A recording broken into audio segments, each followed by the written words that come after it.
Há eventos na política internacional em que a gente consegue deles extrair uma variedade de discussões e temas que são muito importantes. Mesmo que esse evento não pareça para algumas pessoas muito relevante, que não tem um efeito prático na sua vida, mas eu garanto, esse aqui tem. Esse representa uma mudança em alguns aspectos, talvez tendenciais em alguns aspectos, da relação entre China e Europa e traz muitas discussões que são importantes para a gente entender o que pode acontecer para o mundo daqui para frente. Olaf Scholz, que é o primeiro-ministro da Alemanha, e o Xi Jinping, que foi agora de novo nomeado como o líder do Partido Comunista Chinês e o presidente, ou a liderança da China, se encontraram na China para discutir uma série de temas. Um primeiro deles que eu trago aqui, que claro tem grande importância para o mundo, é a guerra da Rússia contra a Ucrânia. O que foi dito ali?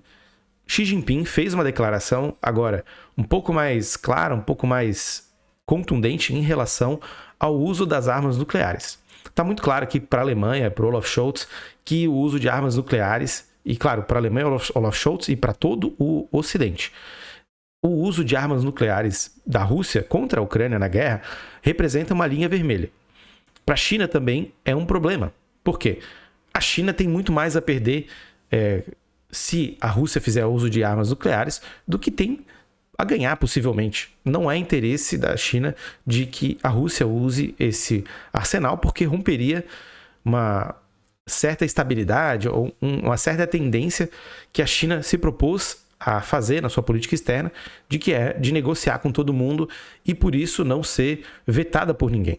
Claro, o mundo não tem condições de vetar a China, de bloquear o comércio com a China, a despeito dos movimentos que os Estados Unidos faz, mas com o uso de armas nucleares e um possível silêncio da China em relação a isso, na guerra da Rússia contra a Ucrânia, representaria perdas internacionais para a China de importância bastante grande. Por quê? A China tem cada vez relações mais estreitadas com a Rússia, e isso não é de hoje, já há alguns anos isso fica cada vez mais claro. Isso se expande para alianças monetárias, como tem um vídeo aqui no canal, é o meu mais acessado, com 28 mil acessos, que é de acordos entre China e Rússia no âmbito monetário e o aumento do uso da moeda, o renminbi chinês, entre Rússia e China. E isso, claro, se expande para outras questões como infraestrutura, a ponte que foi feita na ligação entre China e Rússia na fronteira, e diversas outras iniciativas, tanto no âmbito bilateral mais pontual, como na Belt and Road Initiative ou no próprio BRICS, que o Brasil também faz parte, né? Não vamos esquecer disso.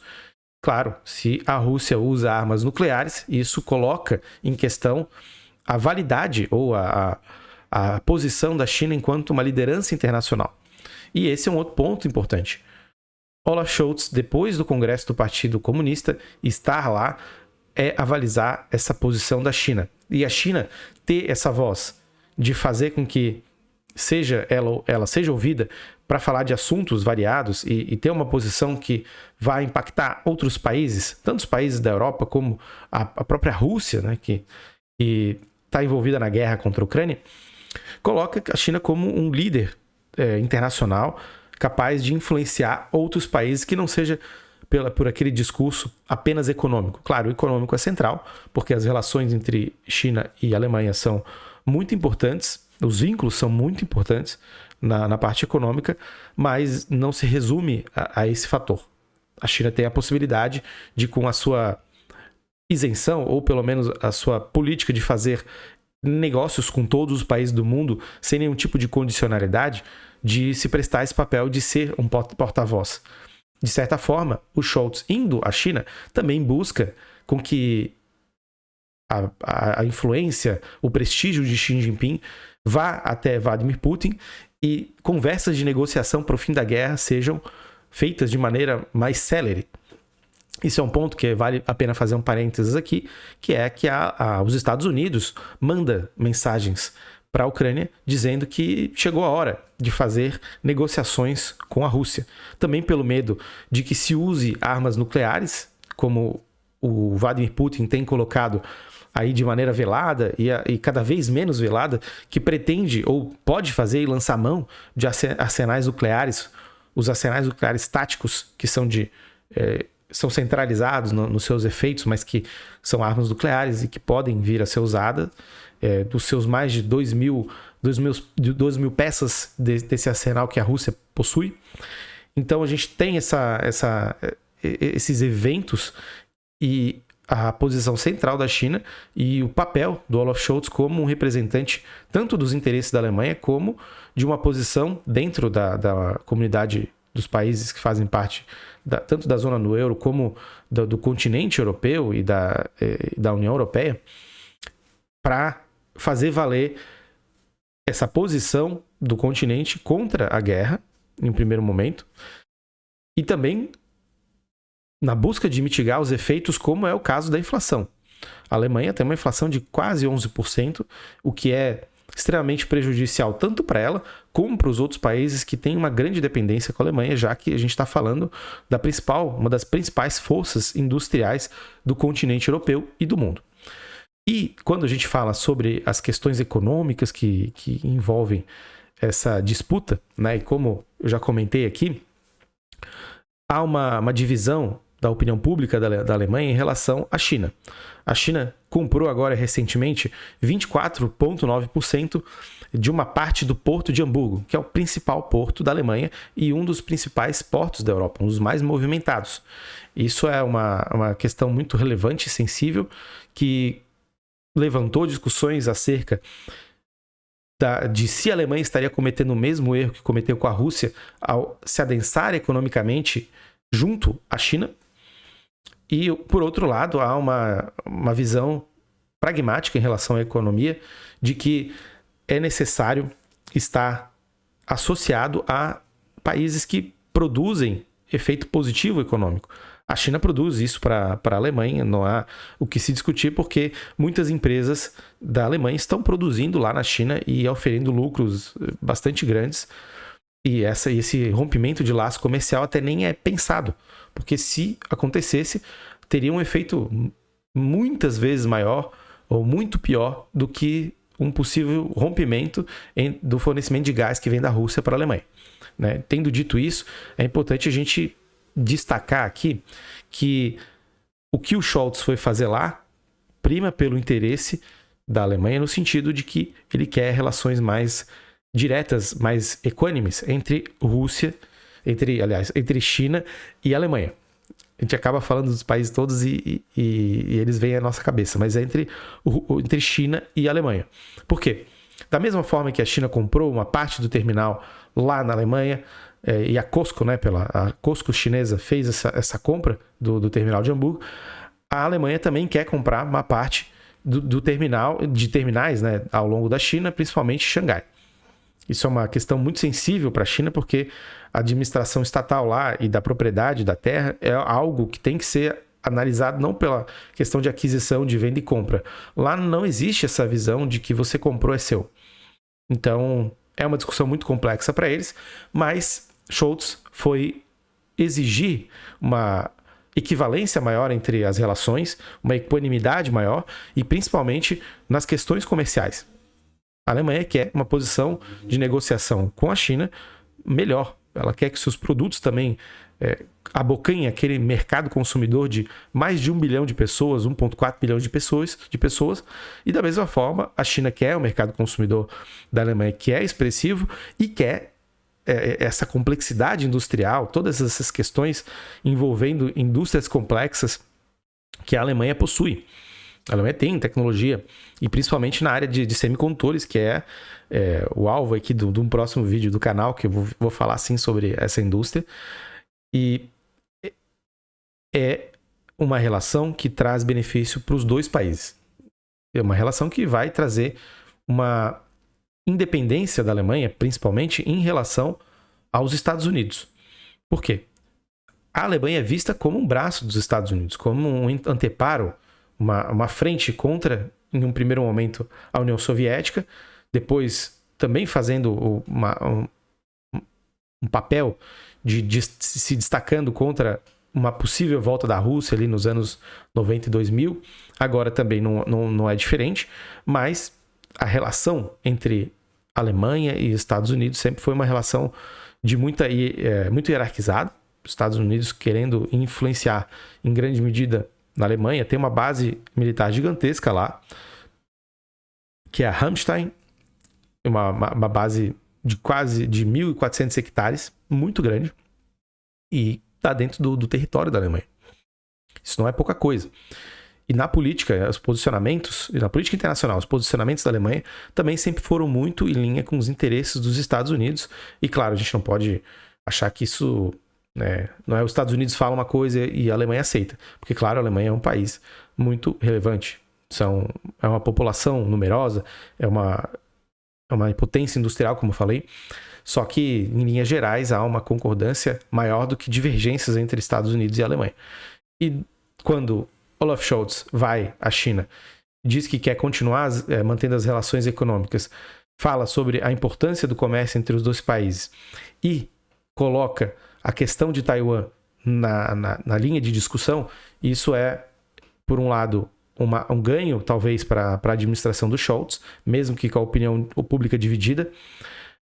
Se coloca a Alemanha como um país independente e faz uma amarração para negócios e relações posteriores com a China.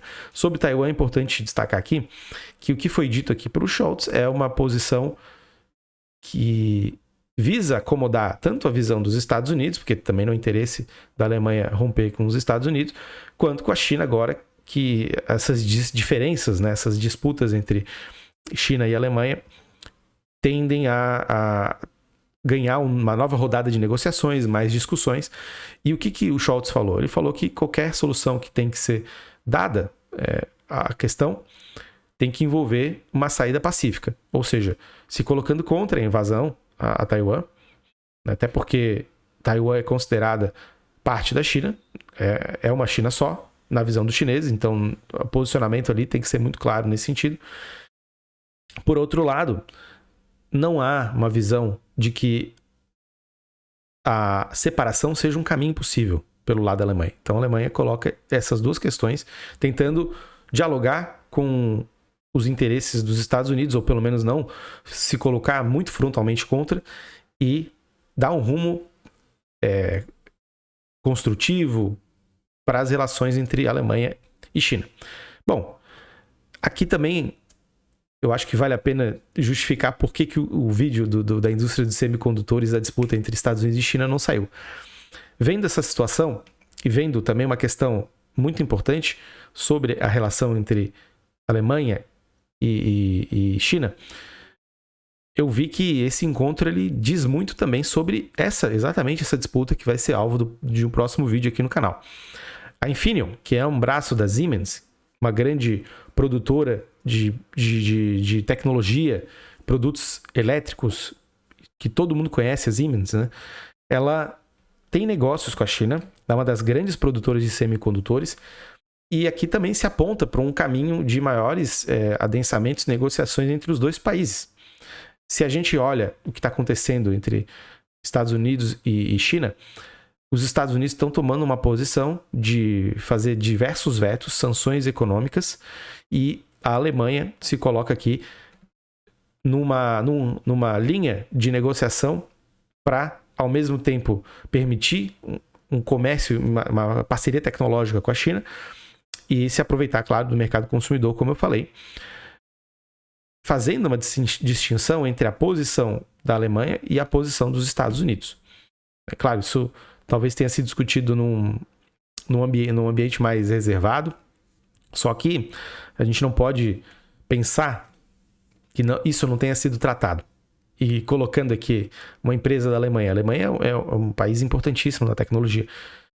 Isso colocado, né, nesse encontro, né, e a possibilidade disso ter sido uma discussão, nos leva a pensar que dali vão sair acordos e questões importantes. Até porque o Olaf Scholz falou que uma das questões que a China tem que respeitar em relação à Alemanha são os tratados de propriedade intelectual, e que tem tudo a ver com essa área. Um dos grandes bastiões que leva, e grande responsável por disputas e confusões nessa área dos semicondutores, inteligência artificial, são as relacionadas à propriedade intelectual, a respeito delas e como elas são discutidas nesse âmbito.